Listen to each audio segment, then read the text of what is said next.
已经开始休热，伫屏东的小琉球游客真侪，人是吵。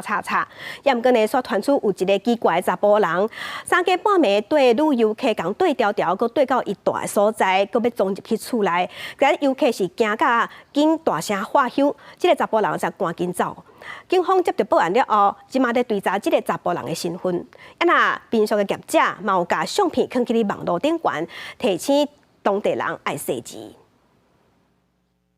汤车卡的光头男性，移到半暝12点外，对伫女游客后壁来到民宿，先是伫外口行来行去，变民众的衫，听到动静，就秘去暗的所在，然后伫门口探来探去，刷落来竟然就直接走入去。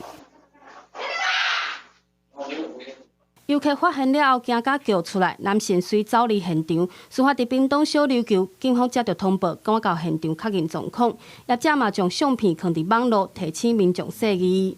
会师屋内，发现屋内没人就进入，后来因报案人大叫，随即逃跑。琉球所已积极访查周边及监视器，以利查明嫌疑人身份，追缉到案。警方赶紧追查这个男性的身份，消息伫当地传开了后，观光业者甲居民拢唔敢大意。没有发生过，当地人都会比较担心一点啦，毕竟这种属于变态的行为。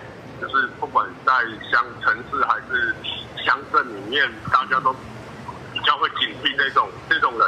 男性到底是游客还是当地人，搁要等警方厘清。但已经放暑假，小琉球无分平假日，游客拢真济，不少当地热心的民众嘛加入追查，就惊搁有其他的人受害。记者陈焕武、面交管屏东报道。